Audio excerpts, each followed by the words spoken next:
없어요. 대거리 할 수 있겠지. 뭐 이 위원장님 너무 하시는 거 아닙니까? 이게 국민의힘이 할 수 있는 유일한 거예요. 아무것도 안 돼. 여러분들 알려지진 않았지만 굉장히 재밌는 뉴스 하나만. 일당이 상임위를 먼저 선택하는 원구성 승자독시법 추진하는 민주당. 저게 뭐냐? 지금 국민의힘이 민주당이 법사위 운영위 과방위를 가져간다고 땡깡 비면서 생떼를 쓰면서 국회에 안 들어왔었잖아요. 1년씩 돌아가면서 하자는 동. 근데 관례냐 법이냐의 문제가 있었어요. 민주당이 위법적인 게 아니었죠. 그게 총선 민심이라고 해서 운영위 과방위 법사위를 가져왔잖아요. 차라리 법으로 만들자. 일당이 먼저 어차피 의석 배분은 관례대로 상임위원장이 지금 11대 7로 바꾸는 것처럼 그러면 이제 어떤 경우는 겨우 과반 넣는 당도 나올 거 아닙니까? 그러면 그 과반 일당이 된 당이 그 의석수 비율대로 우리가 원하는 상임위를 가져오자라는 법이에요. 아이디어 좋더라고. 그럼 뒷말 없을 거 아니에요. 그렇죠. 이걸로 맨날 막 2달씩 3달씩 논시 말고 그냥 룰을 정하자는 거죠. 근데 이거 주도하는 사람이 박홍근 의원이어서 뒷말이 나왔습니다. 야, 네가 법사위원장 줘가지고 지금 그 이야기 민주당 나왔던 원내대표였죠. 근데 박홍근 의원 좀 본인은 잘못이 없다 뭐 이런 말씀인가 뭐 좀 그렇습니다. 자, 근데 이 보도 재밌었어요. 국민의힘 의원들이 법사위 과방위 안 가게 해주세요. 무서워. 지금 있잖아요. 추경호가 백령도로 들어가 버렸어. 칩거에 들어갔어. 뭐가 삐졌어. 난 그 내막이 뭔지는 아는데 확인되지 않아서 제가 방송으로 좀 말씀드리기 그렇고. 그러니까 이제 원내 수석이 있을 거 아니야. 원내 수석한테 계속 들락거린다는 거죠. 과방위하고 법사위는 안 가게 해달라. 일단 과방위하고 법사위에 센 사람들이 배치가 엄청 돼 있잖아요. 그러니까 이 사람도 스트레스인 거야. 정청래 위원장, 최민희 위원장이 운영하는 걸 봤단 말이에요. 근데 애들이 뒤늦게 들어오는 상황이고 지금까지 상임위 배치됐던 거는 민주당이 사실상 일방적으로 배치해 놓은 거야. 이걸 조정하는 과정에 있는 거잖아요. 그러니까 자기 원내 수석 부대표한테 계속해서 법사위 과방위 안 가게 해달라고 로비를 한다는 거예요. 이것도 재밌었습니다. 법사위 과방위 안 가게 해주세요. 해가지고 지금 이제 국회에서 오늘 상임위원장하고 국회 부의장은 뽑았죠. 국민의힘 몫으로. 야, 재밌는 사건. 국회의장은 5선인데 국회 부의장이 6선이 뽑혔습니다. 주호영이에요. 박덕흠하고 주호영이 붙었는데 주호영이 이긴 것 같습니다. 자, 그래서 지금 상임위원회가 배분이 됐습니다. 아까 표를 보여주시면 상임위원회가 이렇게 배분이 됐어요.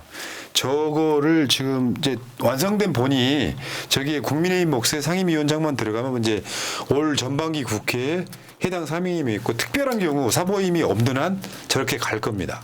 저 표는 새날 텔레그램 정보방에 올려드리도록 하겠습니다. 자, 근데 문제는 국민의힘이 108석의 의석으로 정치를 하려면 다른 게 없어요. 국민의 여론을 얻어야 된다는 말씀 드렸잖아요. 깝깝할 겁니다. 윤석열이 망친 나라 국민의힘도 윤석열이 못지않게 무능해서 여론이 그렇게 안 좋습니다. 여론조사 나온 거 몇 가지만 보겠습니다. 어제 나왔던 여론조사에 내가 사랑하는 조화준 기자의 헤드라인입니다. 좋은 CNI 여론조사 보수 100명 과포집에도 윤석열 국민의힘 지지율 하락. 조원 CNI는 내가 대표적으로 싫어하는 여론조사 기관입니다. 조원 CNI가 지금 총선 전에는 윤석열 지지율이 40% 넘었던 여론조사를 했죠. 조원 CNI, 한길땡땡 뭐 몇 개 회사들은 제가 신뢰하지 않습니다. 근데 여기서 보수가 100명이나 많아요. 1000명 중에. 근데 윤석열 지지율하고 국민의힘 지지율이 하락했다는 반가운 소식. 윤석열 국정운영 평가 잘한다 30.6. 이것도 떨어진 겁니다. 석유가 나왔고 별게 다 나왔잖아요.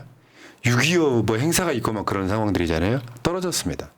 잘못하면 67.3. 보수 과편향돼 있는 여론조사가 윤석열 지지율을 67.3 부정평가하고 있습니다.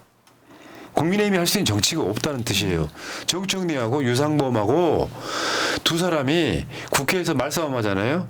정청래 위원장 편드는 사람이 압도적으로 많다는 뜻이기도 해요. 그러니까 민주당 국회의원들은 기가 살아있는 거지. 그리고 4월 10일 총선 때 완전히 국민의 마음은 결정이 됐잖아요. 그럼 지금이라도 국민의힘은 정신을 번쩍 차려야 되는데 여전히 윤심 타령하고 앉아 있으니 이제 정말 국힘은 선택할 수 있는 방법이 아무것도 없는 거예요. 내가 말씀드렸잖아요. 윤석열이 지지를 올리는 방법은 김건희를 구속시키는 것이고 국민의힘이 지지를 올리는 방법은 윤석열을 버리는 겁니다. 여러분들 지금 제 말씀을 노트에 적어놓으세요. 윤석열 지지를 오르는 방법은 김건희를 구속시키는 것이고 국민의힘이 사는 방법은 윤석열을 탄핵시키는 거예요. 정당 지지도도 한번 볼게요. 조국 혁신당이 있음에도 민주당이 국민의힘을 오차범위 밖에서 1등으로 앞서고 있습니다. 그런데 이재명 대표 연임에 관련해 갖고 민주당 지지율이 안 오른다고 쓰는 기레기들아. 왜? 민주당 지지율이 안 높지 않은 여론조사만 인용하니? 그 여론조사 꽃 리얼미터 조원 CNI 다 민주당이 압도적으로 높잖아요. 이간질을 저렇게 하면 됩니까? 밑에 보면 정당 지지 정당 추이가 있잖아요. 밑에 가운데 파란 색깔 계속 올라가고 있잖아요.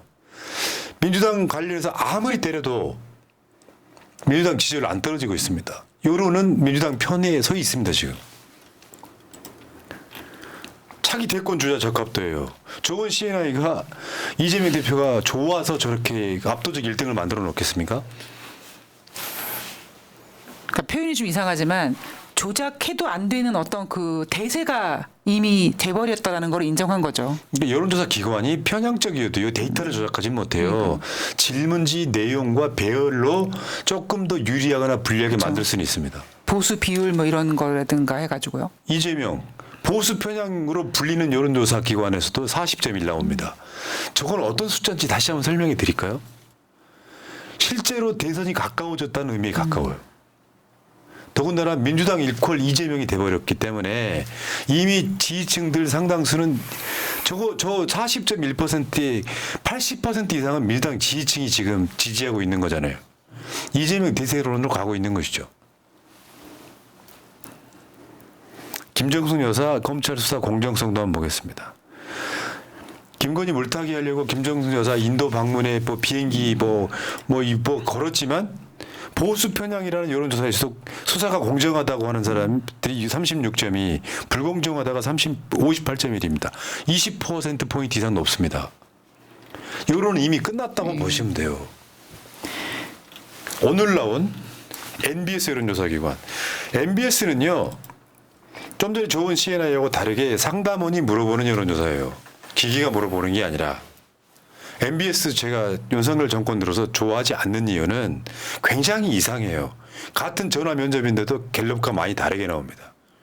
오늘 나온 건 인용을 좀 해드릴게요. 윤석열 지지율 2%포인트 내린 27%. 20대 중후반 횡보 지속. 횡보. 옆으로 간다는 뜻입니다. 올라가는 게 아니라 옆으로 간다는 뜻입니다. 근데 참 신기하죠. 저거 2% 내렸으면 아마 예전 같았으면 만약에 저게 이재명이라고 했으면 아마 폭락이라는 표현을 썼을 겁니다. 자, 봐봐요.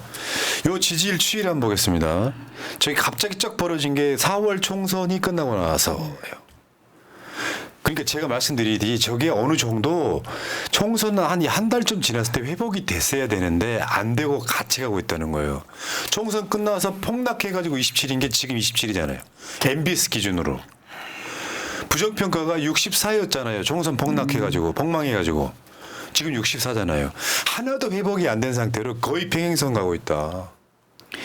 그러니까 우리 쪽에서는 저것도 높다라고 생각하시지만 지금 윤석열은요 자기가 할 수 있는 모든 방법을 다 합니다.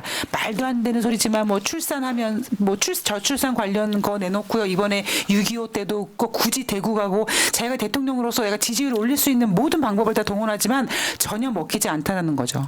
그러니까 이 길거리 지나가다가요 또는 아는 사람 만나가지고 농담으로 너 윤석열 찍었지 하면 화를 냅니다. 주먹 날아와요. 주위에 윤석열 지지한다는 사람이 주위에 사실상 거의 없다. 노인정 가면 있을까? 뭐 우리 성열이가 그냥 북한을 그냥 상대를 되게 잘하는 것 같아서 지지 이 정도 수준의 노인들은 계세요. 근데 웬만한 사람들 옛날에 윤석열 찍었던 사람들도 윤석열 지지한다는 말을 거의 못하는 수준에 이르렀던 거죠. 뉴스를 안 보고 계십니다. 그분들이. 그러니까 지지를 넘어서 예를 들면 뭐 그러니까 제 주변 분들이 뭐 왜냐면 제가 새날 출연한다 그러면 다들 뭐라고 하냐면 야 언제 윤석열 끌어내려? 언제 대통령 바뀌어? 모두 이 질문이 그냥 공통이 돼버린 거예요. 정치에 관심이 있으시든지 없으시든지. 그러니까 다시 국회로 돌아가면요.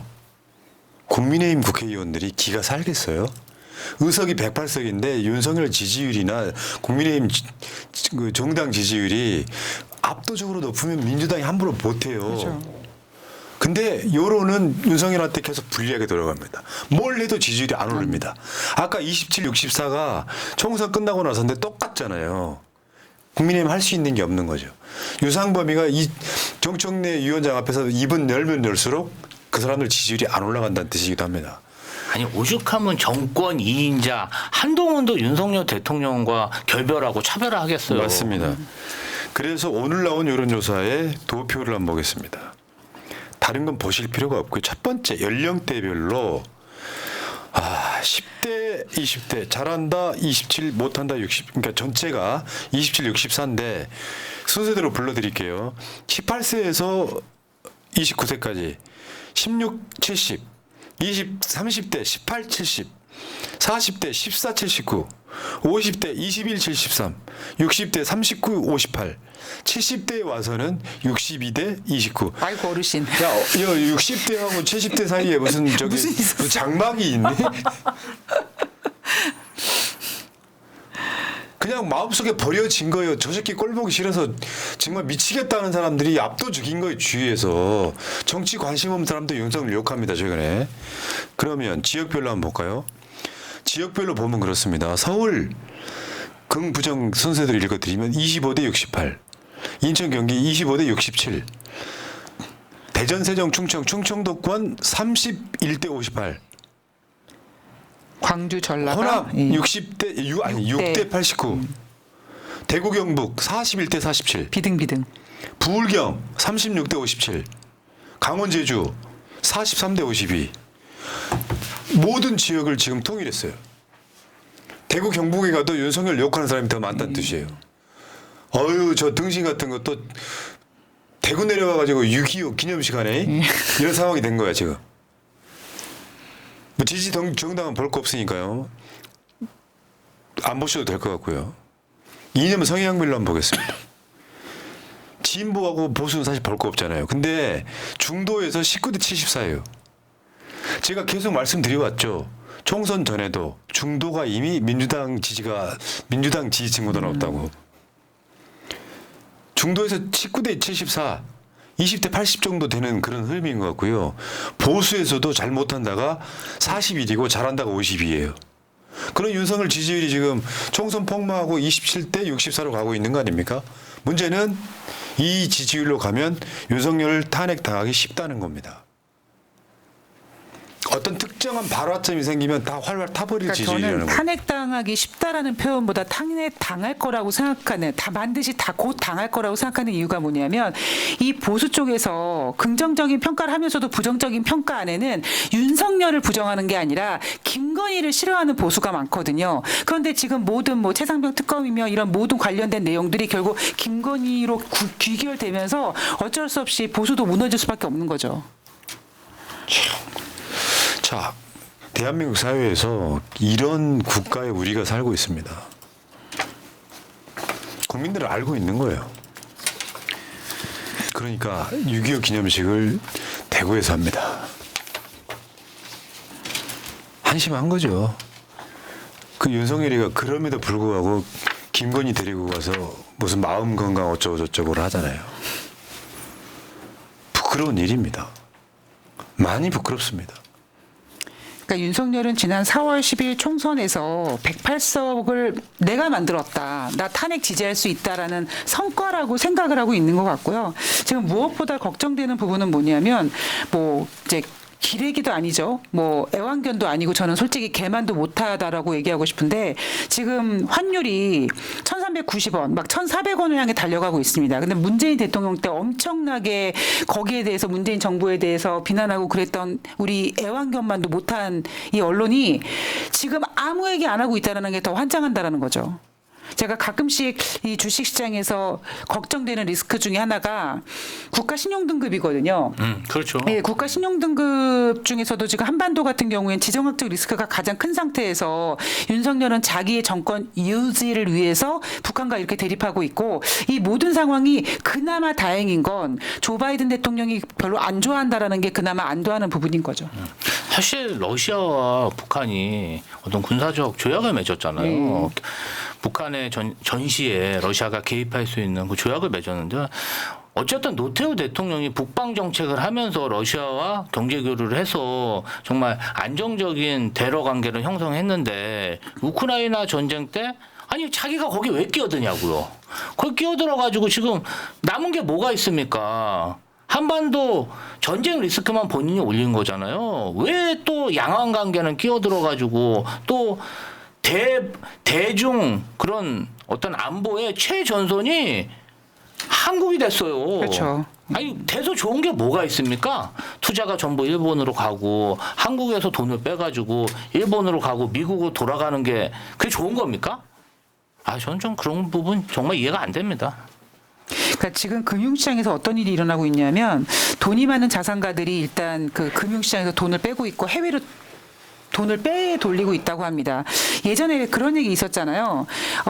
혹시 한국에서 전쟁이 나냐 안 나냐 이런 거 확인하기 위해서 삼성의 이재용이 해외에 가서 귀국을 하나 안 하나 이런 농담 반 진담 반 우려를 한 것처럼 지금 한반도의 위치는 그 정도의 농담 반 진담 반 같은 걱정스러운 이야기를 해야 될 정도로 굉장히 위험한 수준을 윤석열이 만들어 놓은 거죠. 예, 그러니까 여론조사는 총선에 그대로 반영되지는 않죠. 그쵸. 근데 이제 우리가 이제 일반적으로 느끼는 어떤 그 마음속에 허탈함은 뭐냐면 왜 보수 세력들은 저러는가 싶은 건데요. 지금 여론조사를 보면 여러분들이 느끼시는 게 있어야 돼요. 보수가 많이 돌아섰구나. 그렇죠. 그러니까 박근혜나 이명박보다 훨씬 더 심각한 상태. 그게 현재 윤석열의 상황인 거예요. 그러니까 보수의 바지가랑이라도 좀 붙잡고자 대구 경북 내려가서 6.25 기념식을 합니다. 그만큼 몰려있다는 뜻입니다. 그러니까 민주 진영이나 다른 지역에서는 윤석열 지지가 올 게 없는 거예요. 그러니까 대구 경북 내려가서 여러분들은 나 버리지 말아주세요라고 외치는 거예요. 그러니까 포항 앞바다에 석유난다고 거짓말하는 겁니다. 요새 또 그 얘기 들어갔네. 그 얘기 안 하잖아요. 네. 그러니까 얘는 좀 내가 봤을 때 좀 이상해요. 그냥 좀 모자라 보입니다. 정치라는 게요. 정치에 조금만 관심 있는 사람이면 처음에는 경험이 없어 그렇다 치더라도 얘는 이미 검찰총장 할 때부터 대가리 속에 대통령이었던 거예요. 내가 생각하는 게 맞다고 생각하는 거예요. 그래가지고 대통령이 어쩌다 보니까 당선되자마자 인수위 끓일 때 지 마누라의 오다인지 뭔지 모르지만 인수위 때부터 고속도로 정점을 바꾸는 작업을 합니다. 그걸로 이미 윤석열은 끝났다고 봐요. 그런 멍청한 짓을 한다는 거죠. 그 윤석열이가 지금 여기까지 왔어요. 이제 2년 넘었습니다. 6월달이니까 지금 취임한 지 2년 1개월째 됐고요. 당선된 지는 2년 3개월째가 됐습니다. 우리가 탄핵을 얘기하면서 3년도 길다라고 하지 않습니까? 3년이요, 1년도 더 이상 못 참을 것 같습니다. 뭐 정신건강 얘기하고 있는데 정말 국민들이 다 병들어 갈 것 같아요. 예, 자 알겠습니다. 자 어쨌건 국회 상황이 이렇기 때문에 여러분들이 조금 힘드시겠지만 조금만 더 참고 인내하시면 좋은 날 온다는 말씀드리겠습니다. 자, 두 분 고생하셨습니다. 감사합니다.